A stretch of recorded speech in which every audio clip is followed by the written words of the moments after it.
Доброе утро всем, кто нас слышит и видит прямо сейчас, в это 1 апрельское утро. В Уфе 9 часов утра, сегодня понедельник, 1 апреля.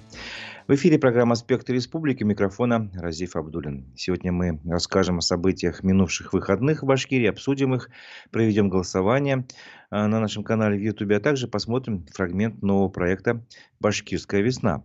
Напомню, это прямой эфир, свои вопросы и комментарии вы можете оставлять на нашем YouTube-канале «Аспекты Башкортостан». Комментируйте, делитесь с друзьями ссылками на программу, ставьте лайки, подписывайтесь, если вы еще не подписаны. Подписывайтесь и на наш телеграм-канал «Аспекты Башкортостан». Также вы можете поддержать работу нашей редакции финансово с помощью сервисов Boosty и Donation Alert. Ссылки в описании. Итак, давайте начнем обзор событий. В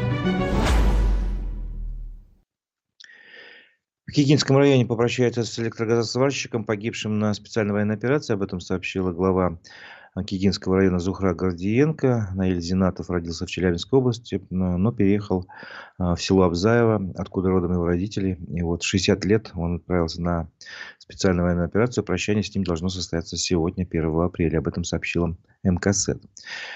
Уфа и Мишкинский район попрощались с бойцом специальной военной операции.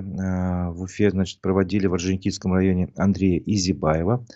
Об этом рассказала это тоже МКСЭД. Всего количество погибших соотечественников из Башкортостана в ходе специальной военной операции достигло цифры 1696. Почти 1696.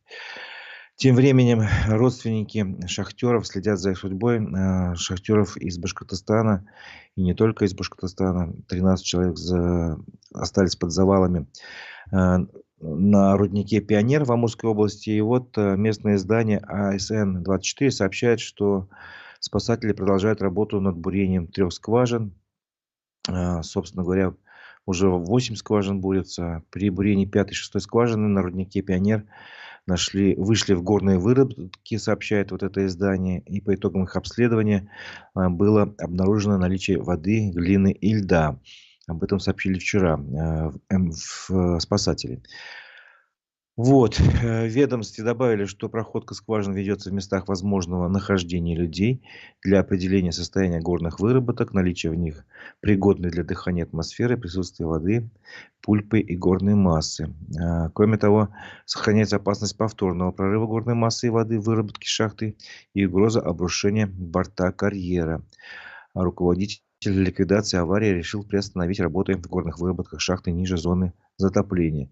Напомню, что обвал горной породы на руднике «Пионер» в Амурской области произошел 18 марта. Под завалами оказались 13 человек, в том числе 5 из Башкортостана. Напомню, это Юрий Марков, Вадим Николаев, Ролан Шарипов, Олег Симонов из Сибая и Эмиль Валиханов из Учелов.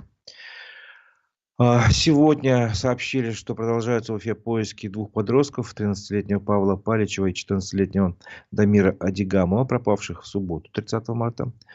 Об этом сообщается в группе Лиза Алерт в соцсети ВКонтакте.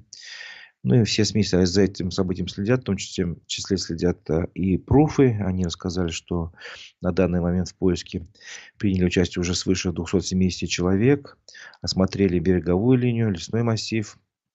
В общем, проверяют все, что возможно. Штаб возобновит работу сегодня, в понедельник, 1 апреля, в 12 часов. Кто может и хочет принять участие в поиске ребят, их приглашают в школу номер 40 по улице Шафиева, номер 1 в Уфе. Запомните, сегодня в полдень. Школа номер 40 по улице Шафиева 1. Вы можете принять участие в поисках. С собой нужно иметь теплую одежду, крепкую непромокаемую обувь, заряженный телефон, что-то перекусить, горячее питье, скотч и фонарь при наличии. Вот. Отмечается, что, по всей видимости, ребята пошли в лес в районе улицы Шафиева. Сегодня в России начинается весенний призыв. Он будет идти по новым правилам. Об этом сообщил телеканал ЮТВ. Президент России Владимир Путин подписал соответствующий указ о весеннем призыве на военную службу с 1 апреля. И согласно новым правилам, отправки на срочную службу будут подлежать граждане в возрасте от 18 до 30 лет. При этом исключением в нынешний раз станут те, кому 27 лет исполнилось до конца прошлого года, а также те, кому 28 или 29 и кто находится в запасе. Вот такие правила В связи с этим хочу запустить голосование на нашем канале в Ютубе. Вопрос достаточно простой. Вы верите в то, что срочников не будут использовать в ходе специальной военной операции? Три варианта ответа. Да, нет. И третье. Их убедят подписать контракты. То есть третий вариант, он вызван тем, что да, на самом деле срочников не будут использовать, но их будут активно уговаривать, убеждать, заключить контракт. Сейчас законом это допускается. Через какое-то время, по-моему, через 3 месяца или через полгода им можно уже заключать контракты. И таким образом они из категории срочников переходят в категорию контрактников. То есть формально Министерство обороны свое обещание не использовать солдат срочной службы в боевых действиях в зоне специальной военной операции выполняет. Неформально мы понимаем, что срочники, они и в Африке срочники. Итак, три варианта ответа. На нашем канале в Ютубе запускаем голосование. Итоги голосования подведем ближе к концу программы. Продолжим обзор прессы. Юлия Навальная выступила в поддержку журналистки Антонины Фаворской и активистки Ольги Комлевой. Ольга Комлева — активистка из Уфы, напомню. Об этом она сообщила в своем твиттере. Твиттер заблокирована сеть в России, но все равно можно найти ее пост. Вот. Журналистку Антонину Фаворскую и активистку Ольгу Комлеву отправили в СИЗО по делу ФБК. ФБК — организация, признанная в России экстремистской, запрещенная, ликвидированная. Вот. И что же написала Юлия Навальная? За последние дни Путин устроил атаку на смелых женщин, которые борются за лучшее будущее для нашей страны. Отправили в СИЗО журналистку Антонину Фаворскую, активистку Ольгу Комлеву. Задержали и провели обыски у журналисток Александры Астаховой и Анастасии Мусатовой. Моя поддержка, каждой из них, Антонина и Ольга, должны быть на свободе. Конец цитаты. Напомню, что Ольгу Комлеву отправили в СИЗО 28 марта, задержали 27-го. В общем, на 2 месяца, если не ошибаюсь, да, задержали ее по делу об участии в экстремистском сообществе.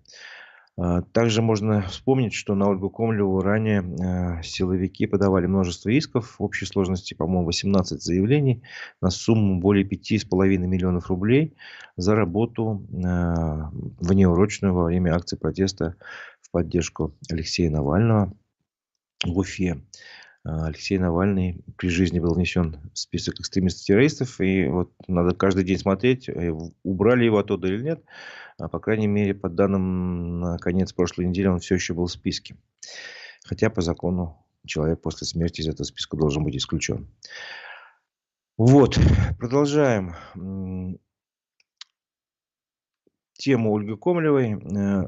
Либертарианская партия России, вернее, в башкортостанское отделение, высказался об аресте Ольги Комлевой в своем телеграм-канале. Они рассказали о том, что она человек с активной гражданской позицией, журналист, который помнит о своем долге перед обществом, рассказывает о событиях, происходящих в Башкортостане с независимой точки зрения, что очень неудобно для местной власти. Собственно говоря, они приводят примеры, что она освещала все суды над Лилией Чанышевой. Лилия Чанышева, напомню, внесена в список экстремистов-террористов. Делилась переписками с политическими заключенными, а также освещала митинги в нашей республике. Вот. Также она снимала события в Баймаке после приговора башкирскому активисту Фаилю Алсынову. Алсынов тоже внесен в список экстремистов и террористов. И либертарианцы делают такой вывод. Сейчас мы видим, что после похорон Навального и прошедших путинских выборов государство начало зачистки среди тех, кто представляет для него хоть малейшую опасность. Людей подвергает политическому преследованию, оказывает на них различное давление и заключает под стражу. Ольге Комлевой грозит лишение свободы на срок до 6 лет. Да, ее заключили под стражу до 27 мая. И напоминаем, что у Ольги сахарный диабет, поэтому ей нужно регулярно принимать инсулин. И несмотря на это, судья Кировского районного суда Уфы Рафис Набиев не разрешил передать жизненно необходимый препарат для нее в СИЗО. Либертарианцы считают такие действия власти и политические преследования неприемлемыми. Заключение под стражу и лишение свободы людей за так называемые преступления без жертвы и мысли преступления должны прекратиться. А Ольга Комлева должна быть немедленно освобождена. Это было заявление отделения либертарианской партии в Башкортостане. Вот. Ну и еще можно сказать, что Ольге Комлевой можно написать письмо прямо сейчас, если вы воспользуетесь сервисом Зона Телеком. Там, собственно говоря, все данные можно найти. А, Ну, если хотите, запишите прямо сейчас. Надо писать по адресу Республика Башкортостан, Уфа, СИЗО-1, Комлевой Ольге Юрьевне, 1979 года рождения. Вот этих данных будет достаточно, что в зоне Телеком заполнить соответствующее письмо. Заплатить там надо будет какую-то небольшую сумму. Вот, и отправить. СИЗО номер 1 находится по адресу Уфа, улица Достоевского, 39. Тоже надо, наверное, знать об этом. Ну, кто захочет, тот найдет все данные. Можно найти эти данные в телеграм-канале Ольги Комлевой. Там публикуются последние новости, связанные с ее арестом. И там сейчас этот телеграм-канал ведет ее муж, который, например, в субботу, прошу прощения, написал, что он отнес передачу Ольге. Был у нее адвокат, и с короткого разговора с адвокатом супруг узнал, что здоровье у Ольги нормальное, сахар контролирует, диету назначили, настроение бодрое. Вот. Таким образом, продолжим про других политических заключенных, потому что все-таки я считаю, тех, кто задержан по делу о Баймаке, их вполне можно таковыми называть. Сейчас продолжают родственники задержанных публиковать карточки о них, такие истории, что они из себя представляют, чтобы можно было представить человека с человеческой точки зрения, условно говоря. И такая карточка вышла в выходные про Ахата Гибадуллина. С заголовком «Помогал строить детские площадки, постоянно участвовал в общественной жизни». Так вот, Ахат Оксанович Гибадуллин, который один из 80 задержанных по уголовному делу о массовых беспорядках в Баймаке. Ему 42 года. Он родился, вырос и учился в деревне Ишмурзино в Баймакском районе. Вот. Трудился часто одновременно на нескольких работах. Работал электриком, охранником, оператором газовой котельной, водителем. В свое время он отслужил в конце 99-го и в начале 2001 года, в эти годы, вернее, отслужил в рядах морской пехоты на Черноморском флоте. У него 3 детей, 18, 15 и 6 лет. Дочь студентка первого курса БГМУ, 2 мальчика, один старшеклассник, другой в детском садике, естественно. Вот. И что про него рассказывают родственники, что он мастер на все руки, и ремонт сделает, и электрику, и технику отремонтирует, от телефона до автомобиля. Построил дом своими руками, задержали его неожиданно, скрутили и увезли из дома среди белого дня при детях. Младший сын очень сильно плакал. Вот. Арест переживает семья очень тяжело, так как семья всегда была вместе, не расставались. Младший сын думает, что папа лежит в больнице, оно и к лучшему. Это сообщение родственников, супруги вернее. Мой муж Ахат спокойный, немногословный, работящий человек, его фишка, улыбка. У него сердечная недостаточность и гастрит, верующий, написала супруга вот в этих карточках. Он участвовал в постройке детской площадки, других проектов. И, собственно говоря, они там же указывают реквизиты. Вы можете найти в телеграм-канале Ахата Гибадуллина всю информацию по реквизитам и прочее. Кто захочет помочь, помогайте. Эта информация находится в группе, которая сейчас называется «Поиск информации о репрессантах после провокации в Баймаке». Там о каждом из них, из тех, кого задержан, может быть, не обо всех, но, по крайней мере, о подавляющем большинстве есть ссылки на каналы, где ведется сбор средств. И есть информация подобного рода, что из себя человек представляет. Есть информация и о задержании, каким образом задержали людей, какие обвинения им предъявляют. Но в основном предъявляют две статьи. Я напомню, это часть 2, статья 212, участие в массовых беспорядках, и статья 318, применение насилия против представителей власти, не опасных для жизни. Вот такие, значит, у них обвинения. Так вот, все эти информационную такую работу организовал еще другой родственник задержанного, который был у нас в эфире однажды, брат Ильяса Байгускарова, Ильгиз Байгускаров. Вот. Видео с ним, интервью можете посмотреть в нашем архиве в Ютубе, в плейлистах, значит, «Аспекты мнений». И он высказал свое мнение тоже, в телеграм-канал он свой собственно ведет. И где высказал такое мнение, что, к сожалению, обвинения выглядят все менее и менее справедливыми. Вот.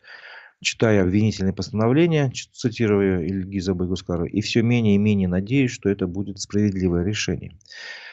Я просто, чтобы вы понимали, тоже опять цитата, читаю обвинения, в которых из правды только верно написаны фамилия, имя и отчество. На самом деле сейчас идет такая работа, люди вот рассказывают о своих родственниках, которых задержали. И Ильгиз Байгускаров считает, что сейчас будет очень, ну вот, порядка 70 блогеров появится, ну, рано или поздно, которые будут рассказывать регулярно о своей жизни, как им тяжело, может быть.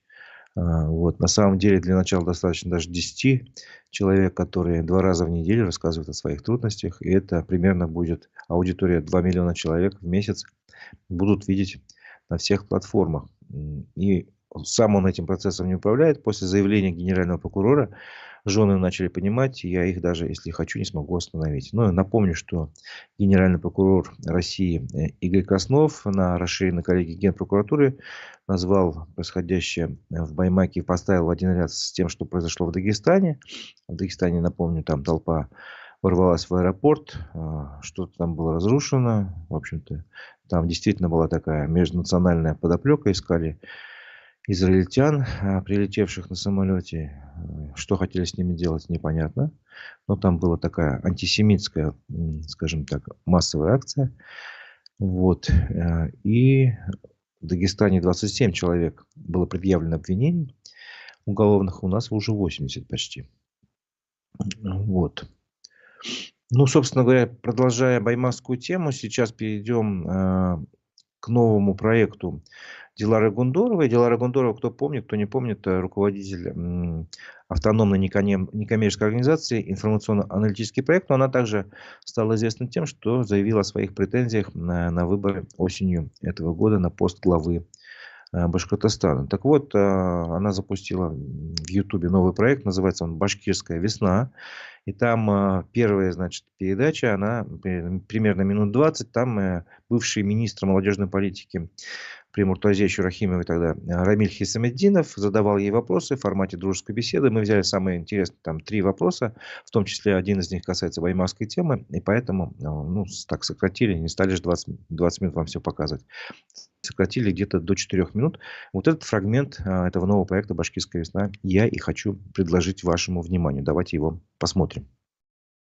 Хотелось бы вопрос по поводу баймакских событий в свете экономики. Я думаю, что баймакские события вообще не добавляют инвестиционной привлекательности нашему региону.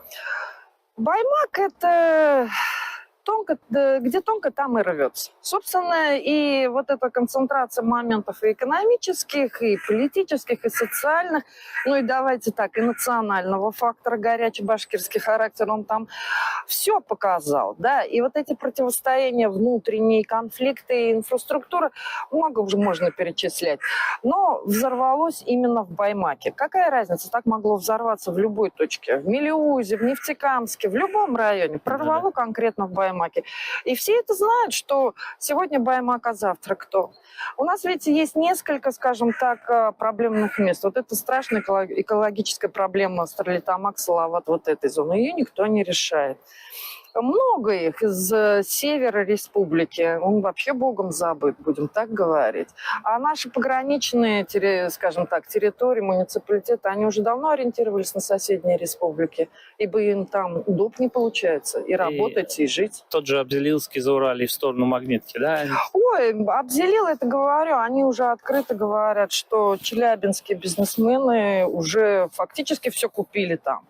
И они уже являются работодателями, плательщиками всего, что там происходит. Ну вот озеро Банное, Яктыкуль, как его угодно называйте, но мы же видим эти дачи. И это номера 74-го региона, не Республики Башкортостан. Как вам вот эта ситуация с шоколадом Атай? Пробовали шоколад Атай? Вкусный, если пробовали? Ем шоколад, даже детям не буду покупать такое. Из каких бы там элитных сортов шоколада это не было сделано. Стыдоба, честно.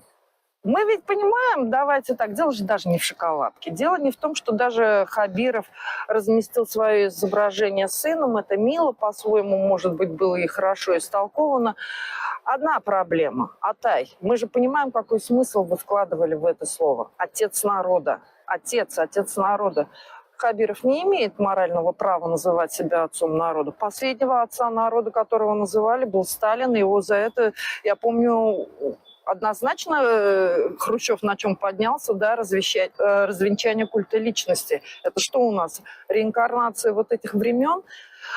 Сталинских репрессий и культа личности, ну давайте так, нет, не надо Хабирову в эту плоскость лезть, не позволим, просто не позволим. Допустим, такую ситуацию, Дилара Зукуровна. Если бы состоялись предвыборные дебаты и в них бы принял участие Хабиров, какой бы вопрос ему задали? Ох, это было бы смелое с его стороны решение. Но, кстати, я бы с удовольствием приняла бы это приглашение, потому что пора поговорить. И все-таки я бы вернулась к самому главному вопросу. Вы счастливы, Ради Фаритович? Вы уверены, что вас любит народ? Вы уверены, что вам не пора домой, в Москву? Или я не знаю, где он живет, честно. Потому что есть, наверное, какие-то хорошие вещи. Все-таки есть люди, которые его любят, и есть люди, которые, наверное, уважают его. Они могут перечислить какие-то заслуги. Либо он пусть сам их перечислит в этих дебатах, и мы поспорим, или я соглашусь. Кстати, вполне честно могу согласиться с некоторыми вещами. Но все-таки уже вот разочарование, отсутствие доверия народа. Это вот же как бумажка, говорят, да? Доверие как бумажка, она вот гладкая, ровная, но снял его, и оно уже гладким не будет никогда. Вот я не знаю, мне кажется, он уже не может вернуть доверие людей. Попытаться может, конечно. Итак, это был фрагмент нового проекта Дилары Гундоровой «Башкирская весна». Полностью можете вы его посмотреть на ее YouTube-канале. Вот. И также я напоминаю, что на нашем YouTube-канале идет голосование. Я спрашиваю вас, вы верите в то, что срочников, солдат срочной службы не будут использовать в специальной военной операции? 3 варианта ответов. Да, нет, их убедят подписать контракты. Смотрю в комментариях, уже пишет Анель Быкова. Отец срочника сообщил, что его сына перевели с Мурманска на 2-ю линию фронта, поэтому не верю. Ну, возможно, его все-таки перед этим уговорили или убедили подписать контракт. Он уже не в статусе срочника. Вы должны это, наверное, все-таки уточнить. Продолжаю программу. Голосуйте, отвечайте на этот вопрос и пишите комментарии, делитесь ссылками на нашу программу со своими друзьями, коллегами. И пусть наших подписчиков будет больше. Сейчас мы приближаемся к цифре 58 тысяч в YouTube-канале. Давайте до круглой цифры добьем, до 60 тысяч. Дальше будем идти еще дальше. Продолжаем программу. Дилара Гундорова высказалась о впечатлениях после поездки к памятнику Муртазе Кубайдуловичу. Она ведет свой телеграм-канал, я периодически за ним слежу. Вот в эти выходные она съездила посмотреть памятник вместе со своей дочерью, памятник Муртазе Рахимову. Вот, и впечатления, значит, такие. Я не ожидал увидеть стройку вокруг и ни души. К памятнику невозможно подойти. Грусть. Вроде отчитались об установке Путина, а получается, не доделали и не доделывают. Работы не ведутся. Цитирую Дилара Гундорову. Странные отношения у Хабирова к памяти, лишь бы отчитаться. Но что удивительно, живые цветы лежат, значит, люди идут отдать дань, как-то проходят через стройку сами. Правительственных цветов и венков не видать. Пока шли, чуть не упала. Вся брусчатка крутая в дырках. Себе не могут помочь, что ли. Странные впечатления. Былое величие и память о первом президенте Башкортостана смешались с бесхозным состоянием атрибута власти в настоящем. В общем-то. И процитировал цитату Сенеки: «Беден тот, кому богатство не по силам». Не по силам нашим нынешним обитателям Белого дома наша богатая республика, приходит к выводу Дилара Гундорова.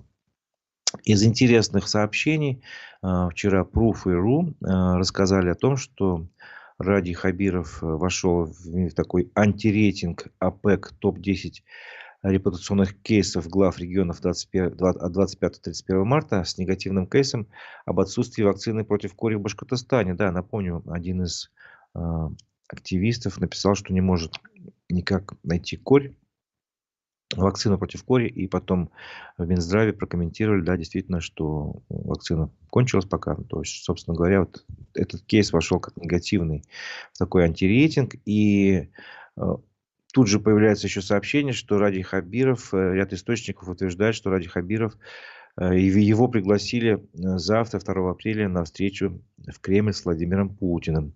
Ну, по мнению издания «Пруфы», на этой встрече будет приниматься решение о дальнейшей судьбе Ради Хабирова на посту руководителя республики. Собственно говоря, ну, посмотрим. На самом деле, не всегда, как бы, даже наоборот, чаще всего встреча с Путиным в Кремле не означает абсолютно того, что человек тут же ходит в отставку. Это как бы, ну, нелогично, по идее. Зачем встречаться, если ты уже не делаешь ставку на этого руководителя? Так что будем наблюдать об этой ситуации. Собственно говоря, наверняка все СМИ расскажут. Была встреча, будет встреча, не будет встреча. Тем временем телеграм-канал Уфа-Сити.ми раскопал интересную историю. Она называется «Идеальная история о том, как банкротная управляшка на пустом месте может получить миллионы рублей». Эта история, по мнению авторов вот этого сообщения, достойна пера Ильфа и Петрова. Ну, собственно говоря, о чем речь? В Орджоникидском районе Уфы есть две большие муниципальные управляющие компании. Они называются, соответственно, ОЖХ и УЖХ Орджоникидского района. Вот так вот. Ну, по объяснению авторов канала Уфа-Сити.ми, последние годы эти компании дышат на ладан, находятся на разных этапах банкротства. Вот. Тут главное не запутайтесь с этими буквами, аббревиатурами ОЖХ и УЖХ. ОЖХ в конце 2021 года признали банкротом, но потом кредиторы перевели ее на предыдущую стадию. А в феврале 2024 года ОЖХ уже все-таки признали банкротом. И по закону в таких случаях важно, чтобы эта текущая управляющая компания продолжала обслуживать дома до появления новой, выбранной по конкурсу или на общем собрании собственников. Причем за те же самые деньги, что сейчас платят жители. Это важно. Это важный момент. То есть сумма не меняется. Вот. И что случилось? Представитель этой ОЖХ пишет то ли в мэрию, то ли в Госжилинспекцию жалобное письмо, мол, нет больше возможности управлять такими домами, хотя по закону обязан. Вот. И по словам автора заметки, письмо мы не видели, но оно явно разжалобило мэрию, и те сделали следующее. Они, значит, вместо того, чтобы провести собрание в этих домах собственников, решают назначить на эти дома временную управляющую компанию и назначают уже, помните, я говорил, не путайте аббревиатуры, уже назначает временную управляющую компанию того самого другого банкрота, УЖХ уже, Орджоникидского района. Вот, ставит на все эти дома муниципальный тариф. И то есть сумма увеличивается. Было 16 рублей за содержание там, квадратного метра, стало 21. На 5 рублей стало больше, но это означает, что в месяц дополнительно на 5 миллионов рублей компания будет больше получать. На ровном месте, как говорится, ничего не делая. Вот. И подробно разбирают эту ситуацию с точки зрения законодательства, что на самом деле такого, ну, это все незаконно. Нельзя назначать временную управляющую компанию ту, которая ранее уже управляла этими домами. Вот, а она уже как раз управляла. И плюс, ну, надо проводить собрания, и нельзя увеличивать деньги, оплату за содержание. Вот, а теперь это все сделано в Уфе. И Уфа-Сити.ми, телеграм-канал, обращает на это внимание. Вот. Я думаю, что стоит внимание обратить не только общественникам в сфере ЖКХ, но, наверное, и правоохранительным органам. Все-таки, ну, явно нарушены правила законодательства. Люди будут платить больше. При этом не факт, что новая управляющая компания будет добросовестно выполнять свою работу даже за большие деньги. Потому что там они все в долгах, как в шелках. Ну, собственно говоря, понимаете, о чем речь. Опять интересы жителей оказались где-то там на заднем плане. Вот. Тем временем телеканал ЮТВ, жители села в Башкирии пожаловались на плохие дороги. Что, собственно говоря, вроде как и не удивительно, но тем не менее, факт есть факт. В редакцию телеканала ЮТВ обратились жители села Красный Яр Уфимского района. По их словам, село оказалось оторвано от большой земли из-за размытых грязью дорог. Особенно остро ситуация обстоит на улицах Южная и Расулева. И вот жители говорят, дети не могут дойти до школы, потому что утопает в грязи. Мы просим хотя бы покрыть дорогу щебнем, уже не говорим об асфальте. Скорые пожарные к нам не едут, а на улицах живут дети и пожилые люди. Обратите на нас внимание. Тем временем в администрацию Уфимского района намекнули, что денег на это у них нет. В официальном письме сообщили, что ими разрабатывается план мероприятий по устройству гравийно-щебеночного покрытия, но формироваться он будет с учетом поступления бюджетных средств. Видите, какой бюджет, какой бюрократический язык, да, у нас? Разрабатывается план мероприятий по устройству гравийно-щебеночного покрытия. Но формироваться он будет с учетом поступления бюджетных средств. Скажите проще. Можем посыпать щебенкой, но денег на это нет пока. Вот хотя бы так, да? Попроще. Будет понятно. Но нет, мы пишем по-другому немножко. Вот. Еще интересная история. Продолжают СМИ следить за судьбой компании Уфанет, которую, напомню, предложил депутат Госдумы Александр Хинштейн не приватизировать, а наоборот национализировать, отдать акции двух дольщиков, пайщиков, как правильно сказать, акционеров, наверное, даже, этого телеком-оператора государству, поскольку они имеют иностранное гражданство. Так вот, гендиректор компании Уфанет Искандер Бахтияров на эту тему высказался, и об этом рассказали пруфы. Что он сказал так. Иностранному влиянию компания Уфанет, которую пытаются национализировать, не подвержена. А все вопросы по развитию телеком-оператора определяет топ-менеджмент, сказал как раз гендиректор Уфанета Искандер Бахтияров. По его словам, есть конфликт акционеров, который выливается в публичные нападки на компанию. С одной стороны, это Марат Фаттахов, Марат Ахмедшин, а с другой стороны, Артур Хазигалеев. Как раз вот Марат Фаттахов и Марат Ахмедшин имеют иностранное гражданство. По словам Бахтиярова, конфликт серьезно отвлекает компанию от работы. Все, что касается развития Уфанета, определяю я, директор компании. Акционеры раз в год только заслушивают мой отчет. У компании хорошие показатели, прибыль растет, клиенты довольны. По моему мнению, компания Уфанет лучшая компания в России. Мы честно, порядочно работаем. Эти все нападки я не понимаю. По логике вещей в России много других проблем, которые надо решать. Дороги у нас плохие, дураков много. Конец цитаты. Но, собственно говоря, Искандер Бахтияров напомнил про две главные, традиционные, по крайней мере, проблемы России. Дураки и дороги. Да.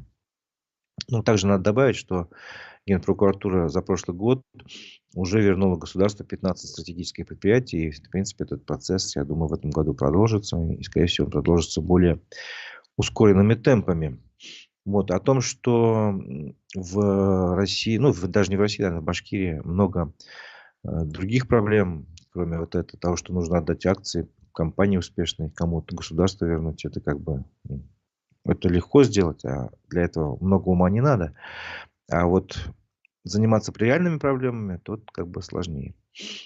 И, например, одна из проблем сейчас это ближайший паводок. В Башкирии глава района предостерег жителей от поездки через Демский мост. Его затопит в ближайшее время. Об этом сообщил телеканал ЮТВ. Глава Чешминского района конкретно, Ришат Мансуров, сообщил, что в связи с паводком мост через реку Дему совсем скоро будет затоплен. Ездить по нему будет опасно. И он написал: жители деревни Кучумова и окрестных населенных пунктов, пожалуйста, проявите осторожность и не пытайтесь пересекать затопленные участки на автомобиле. Вот. Собственно говоря, за сутки уровень воды в Деме поднялся на 23 сантиметра и достиг 268 сантиметров. По словам синоптиков, несмотря на то, что до выхода на пойму еще далеко, из-за плюсовой температуры уровень воды в реках будет только расти. Да. И надо действительно напомнить жителям, что скоро, что нужно быть осторожными, что у нас там есть риск затопления нескольких населенных пунктов, в том числе и мостов.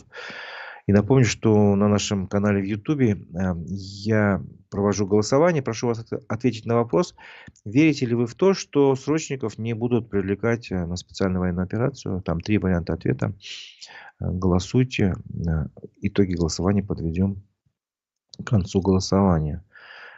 Одна из наших слушательниц, Фарваз Баймухаметов, пишет: Уважаемой Ольге Комлевой пожелаю терпения и выдержки. Мне лично сезон номер один очень знакомо. Почти 40 лет назад, в 1985 году, за его писательскую деятельность его прокатили по уголовной статье за клевету КПСС. Ну вот, времена повторяются.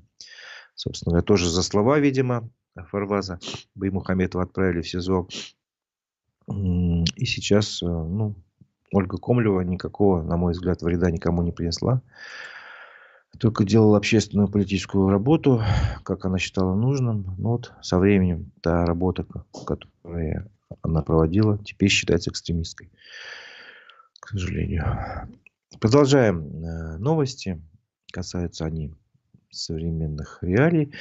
С сегодняшнего дня, с 1 апреля, проезд по восточному выезду в Уфе становится платным. Об этом сообщил телеканал ЮТВ. И теперь, значит, в течение ближайших 8 лет, как минимум до июня 1942 года, будет взиматься плата за проезд по восточному выезду в дневное и ночное время. Соответственно, для легковых автомобилей плата составит 100 рублей, для грузовых 250 рублей. Вот, и теперь можно там проехать только платно. Бесплатный период работы восточного выезда закончился. Надо это знать. Тем временем в Уфе начали сносить школу номер 23 на улице Николая Дмитриева, 19/1. Здание признали аварийным и закрыли еще 5 лет назад, в 2019 году. А дети с тех пор учатся в соседней школе номер 15 во вторую смену. И как сообщил УФА-1, новую школу должны построить за 539 миллионов рублей, а завершить работы планируется до 30 ноября следующего 2025 года. Так что родителям этих учеников, которые учились в школе номер 23, еще придется потерпеть как минимум 2 года, получается, если сроки будут выполнены. К спортивным новостям. В субботу, 30 марта, футбольный клуб Уфа встречался в рамках 5-го тура второй лиги с московским клубом «Велес». В общем-то, матч состоялся в Уфе на стадионе «Нефтяник» и завершился победой нашей команды 2-0. Счет в матче в первом тайме открыл воспитанник уфимский Мигран Агиян. Молодой игрок, молодая звезда, скажем так, звездочка. Во второй половине игры увеличил преимущество нашей команды Роман Минаев. С подачи Гуренко он коснулся мяча и забил гол второй. Следующую игру Уфа проведет 3 апреля в Муроме с футбольным клубом Муром, соответственно. То есть уже через день, получается. Вот. Еще раз напоминаю, что идет голосование на нашем канале в Ютубе. Вопрос, верите ли вы в то, что солдат срочной службы не будут использовать в ходе специальной военной операции. 3 варианта ответа. Выбирайте тот, который вам по душе. Если вам захочется, можете и комментарии на эту тему написать. Вот. И продолжаем. Я хочу напомнить те новости, которые были вот именно 1 апреля. 5 лет назад в повестке нашей редакции. Они очень со многими современными событиями, вещами, явлениями пересекаются. Поэтому интересно. Итак, одна из новостей. Севая вода реки Карагайлы стала красного цвета. Это 5 лет назад, напоминаю. Как сообщал тогда про Уфу, вернее. Впервые цвет воды поменялся 4 года назад. Тогда в реке умерла вся рыба, а потом она стала прозрачной. Это связано с тем, что воду из шахт сливали не в реку, а направляли на подтопление карьера. Однако на следующий день после официального объявления завершения работ по подтоплению карьера вода в реке вновь окрасилась в красный цвет. Вот. И, собственно говоря, общественники написали коллективное заявление в прокуратуру и, в общем, чтобы проверили состояние реки. Это говорит о том, что в Сибае ситуация с экологией, она всегда вызывала в определенных местах определенную тревогу. Вот. Новость, которая с сегодняшним новостью пересекается. Управляющие компании Уфы задолжали почти 7 миллиардов рублей. На данный момент, то есть тогда 5 лет назад, в Уфе было 139 управляющих организаций и 79 ТСЖ. И первый заместитель главы администрации города Салават Хусаинов отметил, что между управляющими компаниями и ресурсоснабжающими организациями сложились сложные финансовые отношения. По словам вице-мэра, уфимцы счета оплачивают достаточно регулярно и хорошо, в среднем на 99,1%. Но, тем не менее, значит, на жильцов приходится 2 миллиарда 400 миллионов рублей долга, а все остальное, значит, это долги самих управляющих компаний. Вот. И по мнению, тогда это освещало издание «Медиакурсеть», такие крупные долги могут привести к ограничению подачи коммунальных ресурсов. Вот. И в настоящее время поданы документы для отзыва лицензий 15 компаний-должников. Ну вот, видите, да, как пересекается. То есть ситуация не нормализовалась за 5 лет. Если тогда было сложное финансовое положение, сейчас многие из этих компаний банкроты. И мало того, происходят такие, вы знаете, как на мой взгляд, незаконные какие-то махинации, что ли, если правильно сказать, что одни и те же управляющие компании, теперь они банкротятся и потом временно управляют домами, по крайней мере, могут это сделать по решению администрации Уфы, и причем деньги за это получают могут больше, чем раньше, там, на 5 миллионов рублей в месяц. Продолжим такую, значит, нашу поездку назад в прошлое, в 5 лет назад. Еще одна из новостей. Динар Гильмуддинов заявил, что разметки на дорогах Башкирии нет. Об этом глава Госавтоинспекции Республики сказал на совещании в правительстве, добавив, что ведомство предлагает делать разметку из термопластика.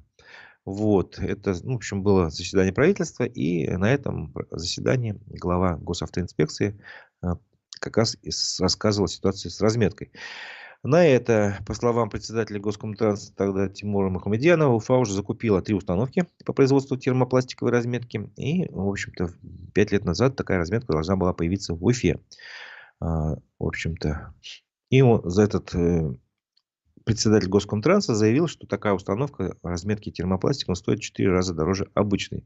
Ради Хабиров попросил разобраться с этим вопросом в течение недели. Ну вот. Прошла неделя, прошло 5 лет. Что происходит сейчас? Сейчас, например, буквально вчера активист движения «Стоп Баш РТС» Альберт Рахматуллин выпустил пост, разместил пост у себя в телеграм-канале или ВКонтакте и с заголовком «Почему на дорогах нет разметки?» Ежегодно на нанесение дорожной разметки тратится до 100 миллионов рублей, сообщил активист. Но каждую весну мы задаемся вопросом, а где она? Выясняется, что гарантия на разметку всего лишь от 3 до 6 месяцев. И это при наших современных технологиях активист предлагает, раз мы сами не можем нормальную разметку установить, давайте пригласим иностранных специалистов из дружественных нам стран, например, из Китая, где на новое дорожное покрытие идет гарантия до 25 лет. У нас идет такая гарантия от 2 до 8 лет. То есть вот давайте прибегнем к помощи современных технологий, допустим, из Китая, предлагает Альберт Рахматуллин, чтобы разметка не исчезала в течение 3-6 месяцев у нас в республике. Вот. Еще одна новость, которая тоже пересекается с современностью 5-летней давности. ФК Уфа в ничью сыграл с ЦСКА. Это было 5 лет назад. Матч прошел 31 марта в Москве. В 2019 году, напомню, счет был открыт командой хозяев. То есть ЦСКА забили 2 гола, а уфимцы потом на последних минутах матча сумели отквитать. Если я помню, забили голы там Ливестер и Игбун. И еще не могу сейчас вспомнить, конечно. Вот. И, о чем это говорит, что мы играли в премьер-лиге и могли даже на равных бороться с ЦСКА, у которых, естественно, и бюджет был гораздо больше, и игроки были звездные. Там, по крайней мере, Федор Чалов забил, по-моему, 1 гол нам. Вот. И, короче говоря, а сейчас мы находимся во 2-й лиге. Это уже на 2 класса ниже. Итак, предлагаю теперь подвести итоги голосования. Напомню, что на нашем канале в Ютубе я задавал вопрос, верите ли вы в то, что наши срочники, что их не будут использовать в специальной военной операции. Большинство из вас не верит. 45% так ответили. На 2-м месте ответ, их убедят подписать контракты. 37% так ответили. И да, верю, 16% голосов все еще верит в Министерство обороны. Уровень доверия такой, к сожалению. Это, конечно, среди нашей аудитории. Наша аудитория достаточно активна, достаточно критически настроена, я думаю, так. Вот. И, собственно говоря, вот таков результат ответа. Спасибо за активное участие в голосовании. Наша программа еще не завершена. Я хочу познакомить вас с новостями российскими и мировыми. Прочитаю вам вечерний выпуск новостей телеграм-канала «Эхо Новости». Итак, несколько сел в Белгородской области были атакованы дронами и артиллерией. Одна женщина погибла. Она находилась на улице во время обстрела, сообщил губернатор Вячеслав Гладков. Среди разрушений он упомянул поврежденные дома, а также линии электропередачи и газоснабжения. Россия, по сведениям британской разведки, пытается защитить флот от атак дронов с помощью барж. 4 таких судна были обнаружены вблизи морского порта в Новороссийске, сообщает Лондон со ссылкой на данные спутниковой съемки. Британская спецслужба отмечает, что сейчас этот порт стал местом укрытия наиболее ценных кораблей Черноморского флота. Жены мобилизованных вышли с одиночными пикетами к зданию Минобороны в Москве. Протестная акция привлекла внимание полицейских, сообщило издание Сотой Вижн. Сотой Вижн признана СМИ иноагентом. Одну журналистку задержали, увезли в отдел внутренних дел. Позже ее отпустили с протоколом о проверке по статье о нарушении установленного порядка акции. Владельца оренбургского бара ПОС арестовали по обвинению в организации экстремистского сообщества ЛГБТ. Это первое известное дело по такой статье после признания ЛГБТ экстремистской организацией в России. Бар работает с 2021 года. После ужесточения законодательства он стал позиционировать себя как бар-театр пародий. Испанская полиция сообщила о русском следе в деле об убийстве пилота-перебежчика Максима Кузьминова. В комментарии газете «Нью-Йорк Таймс» высокопоставленный полицейский назвал четким сигналом то, что орудием убийства стал пистолет Макарова. Максим Кузьминов в августе перегнал вертолет Ми-8 в Украину. Двое его сослуживцев на борту не знали о планах летчика и были застрелены при попытке бегства. В Петербурге неизвестные установили арт-объект о гибели солдат в Украине, пишет издание «Бумага». «Бумага» также признана иноагентом. 3 контейнера на улице раскрасили в серый цвет, напоминающий цинковые гробы. На них нанесли цифру 200 и надпись «Готов к отправке домой, доставлен, могут забирать». Из-за паводка на Алтае власти ввели режим чрезвычайной ситуации. По подсчетам МЧС всего затопило более 30 населенных пунктов. Спасатели отмечают, что активная фаза весеннего половодья сейчас наблюдается еще в 2 десятках российских регионов. Это был выпуск новостей телеграм-канала «Эхо Новости». Ну вот еще одна новость сейчас поступила буквально несколько минут назад. Хочу все-таки ее тоже, наверное, вам прочитать. Уфимка, участница проекта Дома-2 Либерш к Подону, умерла 41 день назад. Об этом «Комсомольская правда» сообщает. Смерть Либерш подтвердила участница Алиана Устиненко. Тут очень интересно то, что она пропала 40 дней назад, фактически 41 день назад. И вот Алиана Устиненко сообщила: все правда, 41 день назад. Ничего не могу говорить, просто нет никаких слов. Сейчас главное дозвониться, достучаться до родителей. Они не в курсе и ничего еще не знают. Вот. Пока точная причина смерти не сообщается. Известно лишь, что Либерш долгие годы страдала от сахарного диабета. Также этой зимой она сообщила, что у нее в легком обнаружили новообразование, то есть онкологию. Собственно говоря, и поэтому она, видимо, скорее всего, и заболела, и простилась с этим миром. Вот такая новость, пусть она будет на сегодня последней негативной новостью. А я с вами на этом прощаюсь, но наша редакция не прощается. Сегодня мы вас приглашаем в 11 часов, в 11:00 снова на канал «Аспекты Башкортостан». Будет программа «Аспекты мнений». Дмитрий Колпаков, ведущий, поговорит с психологом Натальей Павловой. Задавайте вопросы, пишите и оставляйте вопросы, комментарии в прямой трансляции на нашем канале в YouTube. А на этом я с вами прощаюсь. У микрофона был Разиф Абдуллин. Хорошего дня и хорошей трудовой недели.